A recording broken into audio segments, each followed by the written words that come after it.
Hello students, welcome back to the new topic maths classes. हम लोगों ने third chapter start किया था। हमने इसमें टाइप्स ऑफ लाइन कवर किए हैं और हमने तीनों मेथड्स कर लिए हैं, graphical, elimination, substitution to solve the pair of linear equations. ठीक है, तो almost that concept are covered right. अभी हमारी इसमें वर्ड प्रॉब्लम्स रह जाती है, कॉन्सेप्ट्स उतने ही हैं और उनका जो यूज है वर्ड प्रॉब्लम्स में वो रहता है हमारा, लेकिन उससे अलग एक दो टाइप ऑफ क्वेश्चंस और आ जाते हैं जो बेस्ड ऑन दैट ही है। लेकिन आपको एक बार करना जरूरी होता है, अगर आप उसको very first time question exam में देखते हैं तो आपसे नहीं हो पाएंगे। ठीक है, तो एक जस्ट वन और टू टाइप ऑफ क्वेश्चंस। ठीक है, तो देख लेते हैं एक बार। चलिए, मैंने ऑलरेडी क्वेश्चन लिखा हुआ है, देखो ये क्या है क्वेश्चन आपका। ऐसे ही है जैसे अभी तक आप कर रहे हो, solve the following system of equations. आपको दो इक्वेशंस दी हुई है, आपने उनको सॉल्व करना है। द ओनली डिफरेंस इज, अगर आप इक्वेशंस को अच्छे से देखते हैं, हाँ जी, तो आप देखेंगे कि अगर मैं इसको फर्स्ट इक्वेशन बोलता हूं right, and if I am saying this as second, हाँ जी, तो अगर आप ध्यान से देखोगे तो जो कोफिशिएंट्स है एक्स एंड वाई के, वो एक्सचेंज है दोनों इक्वेशन में। इधर एक्स का कोफिशिएंट 99 है तो इधर वाई का कोफिशिएंट 99 है। इधर फर्स्ट इक्वेशन में वाई का कोफिशिएंट 101 है और इधर एक्स का कोफिशिएंट 101 है right. You can C coefficients दोनों इक्वेशंस में एक्सचेंज है, तो ये एक अच्छा टाइप ऑफ क्वेश्चन आता है। अगर आप इसको एलिमिनेशन से सॉल्व करना स्टार्ट करोगे या आप इसको सब्स्टिट्यूशन से सॉल्व करना स्टार्ट करोगे या अगर इसको ग्राफिकल से करते हो तो ये बहुत कॉम्प्लिकेटेड हो जाएगा राइट। अगर आपको इस पॉइंट पे इसको सॉल्व करना स्टार्ट करते हैं किसी भी मेथड से तो ये नहीं हो पाएगा। तो आपको करना क्या है, इसके लिए बहुत इजी वे होता है। आप एक बार दोनों इक्वेशन को अगर ऐड करोगे और सब्ट्रैक्ट करोगे तो आपको थोड़ी सिंप्लीफाइड इक्वेशंस मिल जाएंगी जिनको आप सॉल्व कर सकते हो उन इक्वेशंस को using any method, elimination, substitution, graphical, whatever is comfortable with you, आप उसी को यूज कीजिए। ग्राफिकल तो मत ही कीजिएगा, ऑफ कोर्स वो तो बाय नेम ही करना है राइट। चलिए देख लेते हैं हम इससे करना क्या है राइट। हम ऑलरेडी इसमें फर्स्ट एंड सेकंड लिख चुके हैं इक्वेशंस में। अब हम लिखेंगे adding equation first and second. ठीक है, अगर आप दोनों इक्वेशंस को ऐड करते हो राइट तो आपको क्या मिलेगा, ये हमारा हो जाएगा 200x।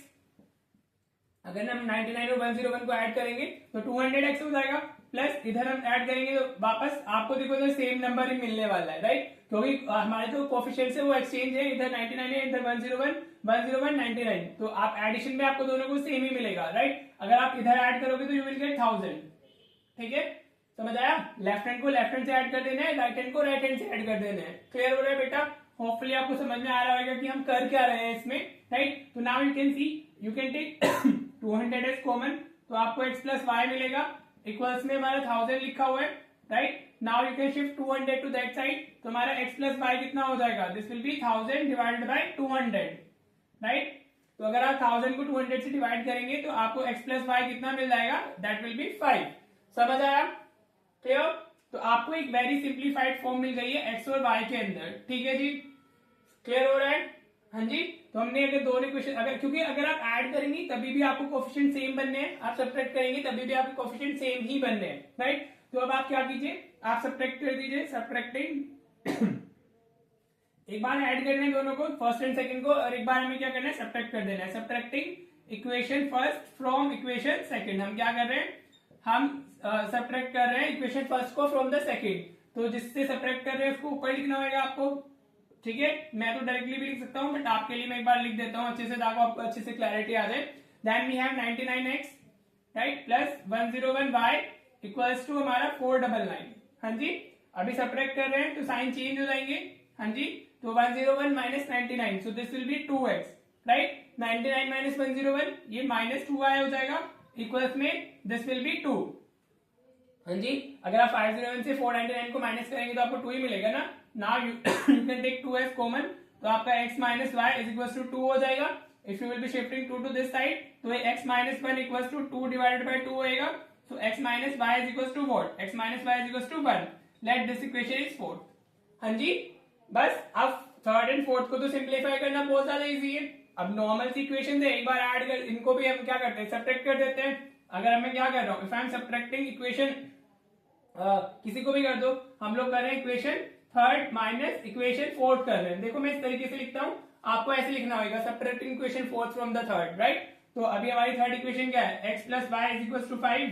हाँ जी, अब तो इजी हो गया, कुछ बचा नहीं है। अब तो आपको ऐसा भी इसमें मैथड अप्लाई करके इसको ऑब्वियसली कर ही लेंगे। नाउ माइनस प्लस माइनस, ठीक है, एलिमिनेशन हम कर चुके हैं, अगर आपने नहीं भी वीडियो देखी तो आप देख सकते हैं। तो this will be 2y is equal to 4 और y will be equal to 2। ठीक है जी, y की वैल्यू आ गई। Now you can put in any third और फोर्थ, तो आपको x भी मिल जाएगा। पुटिंग, ये तो आप कर चुके हो, पुटिंग द वैल्यू ऑफ, ये तो हम काफी बार कर चुके हैं अपना एलिमिनेशन मेथड के अंदर। Putting the value of y in equation third डाल रहे हैं हम। इक्वेशन थर्ड में अगर हम इसको रिप्लेस करेंगे तो हमारी थर्ड क्या है, x प्लस वाई, तो x plus 2 is equal to 5 हो गया, so x will be equal to 3। समझ आया बेटा? Very easy. देखने में लगता है कि ये क्वेश्चन बहुत बड़ा क्वेश्चन है, राइट? अगर आप इसी पॉइंट पे एलिमिनेशन या सब्स्टिट्यूशन लगाना स्टार्ट करोगे तो of course this will become complicated, right? क्योंकि calculation will be larger, longer, तो वो बड़ी हो जाएगी कैलकुलेशन आपकी, तो आपको नहीं समझ आए, आप फंस जाएंगे and you won't be able to get the right answer. ठीक है, if you really wants to get the right answer, तो आपको इन दोनों इक्वेशंस को देखो। First of all you need to recognise the question, coefficients exchange होने चाहिए, समझ आ रहा है? तभी इसको ऐड एंड सब्ट्रैक्ट करने का फायदा है, अदरवाइज कोई फायदा नहीं है। होप आपको ये क्वेश्चन क्लियर हो गया होगा। एक बार ऐड करेंगे, एक नॉर्मल सी सिंप्लीफाइड इक्वेशन मिल जाएगी, सब्ट्रैक्ट करेंगे simplified equation, and then that's it.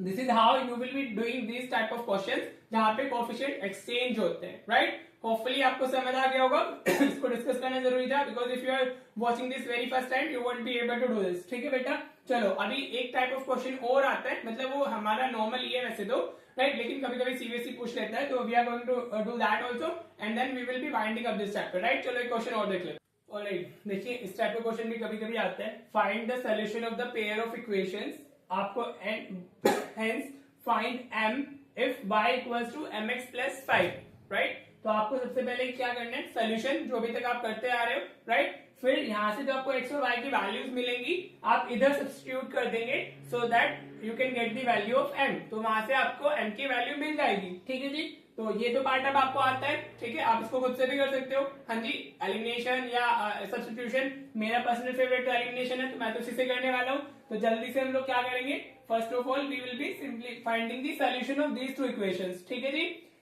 तो चलो देखते हैं। तो ये इक्वेशन हमारी क्या दी हुई है, x/10, हाँ जी, प्लस y/5, 1 को उधर शिफ्ट कर देता हूं मैं। ठीक है, क्लियर? हम जो फर्स्ट और सेकंड स्पेसिफाई करेंगे इसकी सिंप्लीफाइड फॉर्म को करेंगे, राइट? सिंप्लीफाइड फॉर्म कैसे करते हैं, इधर कॉमन डिनोमिनेटर बना लेते हैं लोग। तो अगर मैं इसको इंटू 2 इंटू 2 कर दूं तो ये मेरा x plus 2y upon 10 is equal to 1 हो जाएगा। हाँ जी, क्या किया है मैंने, इसको इंटू 2 इंटू 2 एचएम सेम कर लिया, कॉमन डिनोमिनेटर सेम कर लिया हमने, ये उस तरफ जाएगा।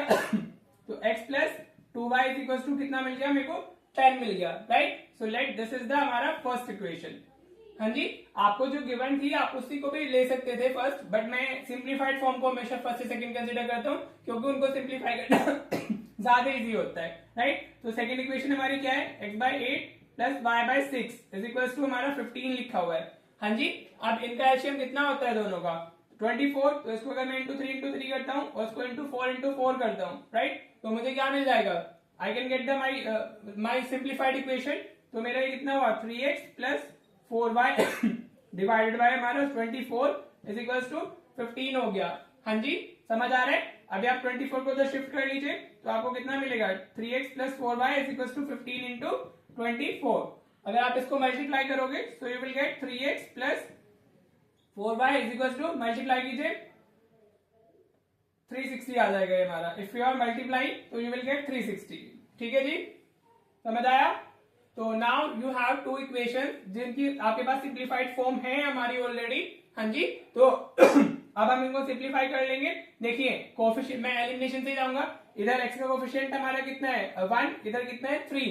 तो मैं अगर इसको फर्स्ट को इक्वेशन को 3 से मल्टीप्लाई कर देता हूँ तो हमारा क्या कोएफिशिएंट सेम हो जाएगा x का। हाँ जी, आप y का भी कर सकते हो, अगर आप इसको 2 से मल्टीप्लाई करोगे तो आपका हमारा y का कोएफिशिएंट सेम हो जाएगा, राइट? ये हम एलिमिनेशन मेथड में अच्छे से पढ़ चुके हैं। ठीक है जी, तो मैं डायरेक्टली सॉल्व करता हूँ, and this is also calculation part, तो आप वीडियो को आगे फॉरवर्ड करके भी देख सकते हो। ठीक है, मैं कुछ नहीं करूंगा, I am just solving the equations. हाँ जी, तो हम लोग क्या कर रहे हैं, चलो इधर लिख लेते हैं।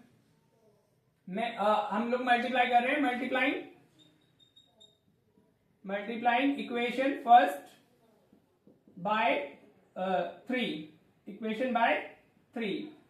तो हमें जो वो मिल रहा है, इक्वेशन को हम 3 से मल्टीप्लाई करते हैं तो हमारी इक्वेशन हो जाएगी 3x plus 6y is equal to 30। हाँ जी, जब आप मल्टीप्लाई करते हो तो तीनों से मल्टीप्लाई होता है, मतलब लेफ्ट एंड राइट हैंड दोनों में मल्टीप्लाई होगा। तो 3x plus 6y equal to 30। Let this equation is what हमारी थर्ड हो गई। हाँ जी, समझ आ रहा है? अब थर्ड और इक्वेशन सेकंड में एक्स का कोफिशिएंट सेम है, तो आप सब्ट्रैक्ट कर दीजिए. You will be writing subtracting equation third from the equation second. क्या लिखना है? Subtracting equation third from the equation second. Clear हो रहा है? तो हम इक्वेशन सेकंड को पहले लिखने वाले हैं. तो 3x plus 4y is equal to 360 हो गया हमारा. हाँ जी, इधर हमारा क्या आ जाएगा? 3x plus 6y is equal to 30. हाँ जी, ये हमारी इक्वेशन क्या हो गई है? दिस इज हमारी ये हमारी फर्स्ट. अभी थर्ड को माइनस कर रहे हैं सेकंड से, तो माइनस करा, माइनस माइनस, तो हमें कितना मिलेगा? 3x से 3x will get cancel out. 4y minus 6y, तो ये माइनस 2y हो जाएगा. होप यहां तक आपको क्लियर हो रहा होगा. And this will B 330. 360 minus 30 होएगा. हाँ जी, तो y कितना आ जाएगा हमारा? 330 डिवाइडेड बाय माइनस 2 हो जाएगा वो. हाँ जी, तो नेगेटिव इधर शिफ्ट होएगा. तो y की वैल्यू कितनी आ गई हमारी? माइनस 165. y इक्वल्स टू कितना हुआ हमारा? माइनस 165. देखो ऐसे वियर्ड आंसर्स भी आ सकते हैं. इट इज नॉट नेसेसरी कि एक्स हमेशा 1 2 3 4 इस तरीके से ही आए. वो कुछ भी आ सकता है. If you are applying the concepts correctly और आपकी कैलकुलेशंस भी सही है, तो आपका जो भी आंसर आए, डू बिलीव इन दैट. ऐसा नहीं होता है कि हमेशा हमें 1 2 3 -1 -2 -3 0 इस तरीके के आंसर मिलते हैं. ऐसे नहीं होता है. Right now we have the value of y. तो अभी हम इसको सब्स्टिट्यूट करेंगे in any equation. Let's substitute in हमारा फर्स्ट. तो ज्यादा इजीली हम x की वैल्यू फाइंड कर सकते हैं. पुटिंग वैल्यू ऑफ y, ये लैंग्वेज आपने लिखनी होती है. y इन इक्वेशन फर्स्ट, मैं फर्स्ट में डाल देता हूं. This is my first equation. x plus 2y equals to 10. तो मेरा कितना मिलेगा मुझे? x प्लस 2 इंटू वाई मेरा माइनस 165 आया है. इक्वल्स में मेरा 10 लिखा हुआ है. हाँ जी, तो अगर हम दोनों को मल्टीप्लाई करते हैं तो ये मेरा माइनस 330 हो जाएगा इज इक्वल्स टू 10.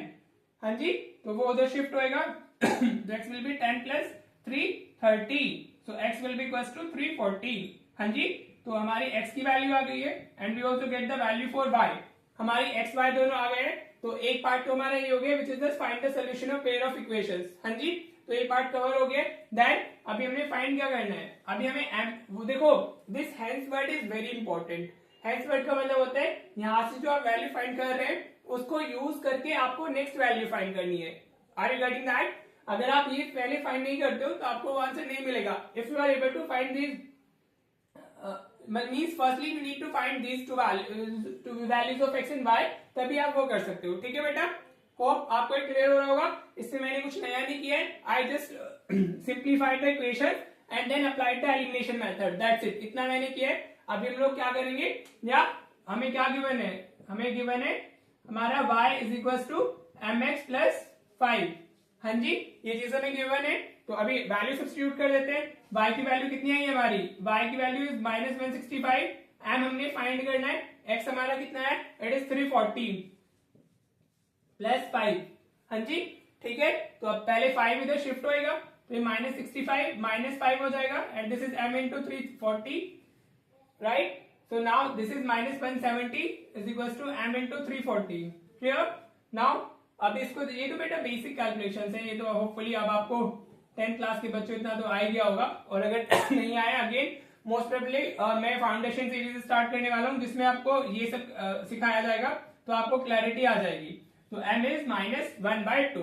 हाँ जी, तो अगर आप इस तरीके से क्वेश्चन को करते हो तो you will easily get 3 marks. ये 3 मार्क का क्वेश्चन ही है हमारा. हाँ जी, तो आपको आराम से मिल जाएंगे. ठीक है बेटा, होपफुली ये आपको अच्छे से क्लियर हो गया. नहीं हुआ है तो आप वापस रिपीट में देख लीजिए. और फिर भी नहीं होता है तो डू कमेंट, ताकि आपको जो भी डाउट रहता है वो क्लियर किया जा सके और आपको सब चीजें अच्छे से समझ आए. ठीक है बेटा, तो विद दिस हमारा थर्ड चैप्टर कंप्लीट हो गया. Now we will be starting the fourth chapter. Right, again I am saying जो वर्ड प्रॉब्लम्स हैं उनकी सीरीज हम एक अलग से शुरू करेंगे. तो जितने भी चैप्टर्स में वर्ड प्रॉब्लम्स आती है और आती है, ऐसा नहीं कि वर्ड प्रॉब्लम नहीं आती है. राइट, तो वो हम एक सीरीज जल्दी स्टार्ट करेंगे ताकि वर्ड प्रॉब्लम्स भी आपकी पैरेलली चलती रहे. ठीक है, तो चलिए, hopefully you are enjoying the videos and also the liking the channel. तो if you are liking the channel and enjoying the videos and getting the benefit, तो do like, share and subscribe the channel. और चलिए मिलते हैं हम लोग next video में. Thank you so much for watching the video.